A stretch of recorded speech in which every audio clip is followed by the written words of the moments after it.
Morning to all of you. Voice के next topic को हम देख रहे हैं बेटा। हाँ, 2 or more क्लासेस, यानी अगर एक ही सेंटेंस में मान लीजिए एक लाइन आपको मिला, आपने इसका पैसिव बना दिया है ना। एक सेंटेंस आपको मिला, वन लाइनर सेंटेंस आपको ऐसे मिल गया, आपने पैसिव बना दिया। मान लीजिए कंजंक्शन और प्रीपोजिशन को जोड़ते हुए और कई वाक्य बनाकर आपके सामने दे दिया जाए, तो आप उसका पैसिव कैसे बनाएंगे यही देखना है, समझे ना।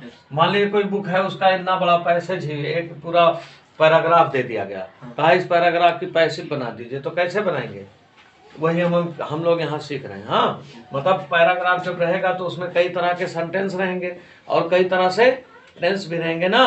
तो टेंस और सेंटेंस को देख करके हमको पैसिव बनाते चले जाना एक तरफ से, समझो ना, चाहे बुके हुए। अब जो वाक्य पैसिव में वास्तव में, इसके लिए आपको क्या है, पैसिव पहचानना पड़ेगा। तो जो वाक्य वास्तव में पैसिव में है वो उसको ऐसे पैसिव में रख देंगे। लेकिन अगर इंपरेटिव सेंटेंस बीच में आ रहा है, इंट्रोगेटिव सेंटेंस अब आ रहा है, या लेट वाले वाक्य आ रहे हैं, या मान लीजिए टेंस का वो आ रहा है कि प्रेजेंट इंडेफिनिट में टेंस है, सेंटेंस है, तो उसको प्रेजेंट कंटिन्यूअस में बदलिए।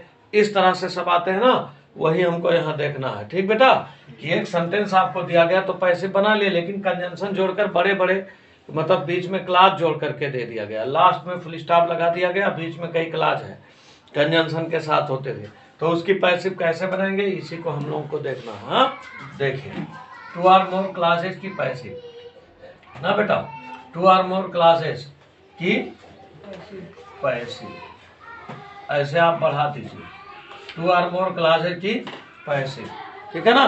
देखिए कभी कभी सेंटेंस में 2 या 2 से अधिक क्लास दिए होते हैं, तथा क्लास माने उपवाक्य, सेंटेंस माने वाक्य, और क्लास मतलब उपवाक्य।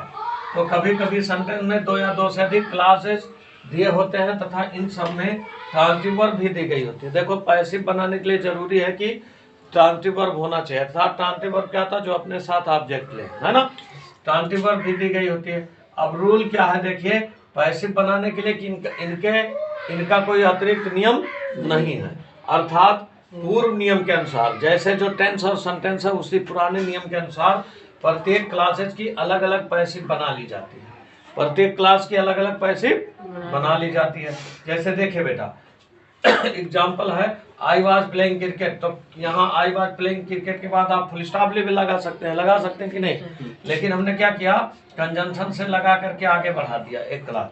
तो आई वाज प्लेइंग क्रिकेट किस टेंस में है, पास्ट कंटीन्यूअस। तो पास्ट कंटीन्यूअस की पैसिव क्या होता है, V4 को V3 करते हैं, वाज वर्ब में मेन वर्ब और हेल्पिंग वर्ब के बीच में बीइंग लगा देते हैं, ठीक है।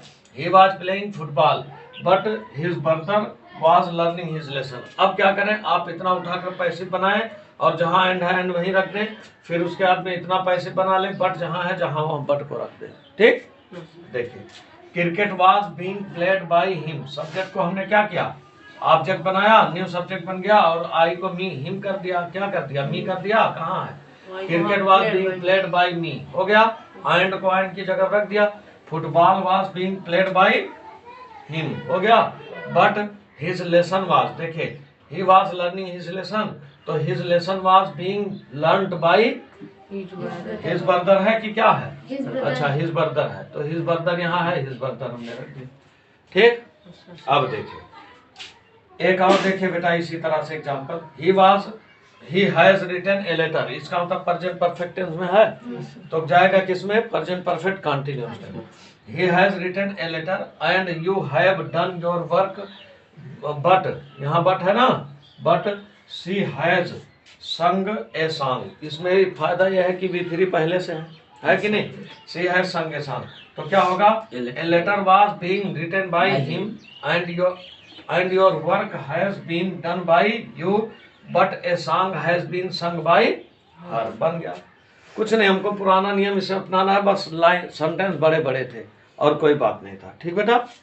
चलिए देखिए अब जो दूसरा टॉपिक है क्या है, कॉजेटिव या बेयर इन्फिनिटिव, एक ही बात है, चाहे इसको कॉजेटिव केस कहते हैं चाहे बेयर इन्फिनिटिव वर्ब, कॉजेटिव या बेयर इन्फिनिटिव, ठीक, की पैसिव।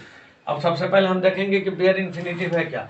जैसे टू जहां होता है वहां V1 आता है, वर्ब अगर लगाना है तो लगना है ना, तो V1 आता है। लेकिन कुछ वर्ब ऐसे होते हैं जो अपने साथ टू नहीं लेते हैं, ठीक है ना, हाँ, यानी टू के बाद टू लगने के बावजूद जो है वो मतलब इनके साथ टू लगाना ही नहीं जाता है। देखिए जैसे कह रहा निम्नलिखित क्रिया के साथ वेयर इन्फिनिटिव का यूज किया जाता है, अर्थात 2 + V1 का यूज नहीं किया जाता इन क्रियाओं के साथ। ठीक, देखिए जैसे सी तो 2C नहीं होता है, ठीक है, 2C गलत है, सी सही है। फील, टू फील नहीं होता, फील होता है। हाँ, और उसके बाद watch, observe, know, behold, to know नहीं होता है, नो होता है। और इनके साथ वेयर इन्फिनिटिव का यूज किया जाता है। देखिए कह रहा है लेकिन क्या है, पैसिव बनाते समय उपरोक्त यानी इन वर्बों के बाद जो दूसरा वर्ब आता है उनके पहले 2 + V1 का यूज कर दिया जाता है। ठीक, और समझ में आ रहा ना? कुछ मतलब कंफ्यूजन तो नहीं ना है? देखिए वर्ब के बाद यानी जो ये वर्ब आएंगे इनके बाद कोई वर्ब आएगा तो इनके पहले 2 नहीं लगाना है, लेकिन इनके बाद जो वर्ब आएगा उनके पहले 2 लगाकर उसके बाद पैसिव बना दीजिए। देखिए कह रहा आई सा हिम गो देयर, आई सा हिम गो देयर, तो एक सा वर्ब है कि नहीं है और एक गो वर्ब है, तो किसके साथ 2 लगाना है? गो के साथ। दूसरे वर्ब के पहले 2 लगा देना है। तो ही वाज सीन, सा का हमने क्या कर दिया, और सा किसमें है? सीन, सी सा सीन होता है ना, देखो यस डबल ई सी और यस ए डब्ल्यू सा और यस डबल एन सीन, तो 1 2 3 एक इसका मतलब क्या है? B2 है कि नहीं है? आई सा पास्ट इंडेफिनिट को किस में बुलाएंगे? तो ही वाज लगेगा कि नहीं? हिम को देखो, हिम को हमने क्या किया, ही बनाया, सब्जेक्ट रख दिया, तो ही वाज, ही के बाद हेल्पिंग वर्ब लगेगा कि नहीं? पास्ट कंटिन्यूअस, तो ही वाज सीन। अब इसको सी को क्या, सा को क्या करना है? सीन करना है ना, क्योंकि थर्ड फॉर्म लगाना है। तो ही वाज सीन, उसके बाद 2 गो। ओके, मतलब दूसरा जो वर्ब है उसके पहले हमने 2 लगा दिया ना बेटा। इस तरह से हमारा पैसिव बन गया तुरंत, समझे? हाँ, अब कल इसका और एग्जाम्पल देंगे, जैसे मतलब वो था तो ऐसे इसका भी एग्जाम्पल कल देंगे और 1-2 और देंगे। हाँ, ओके।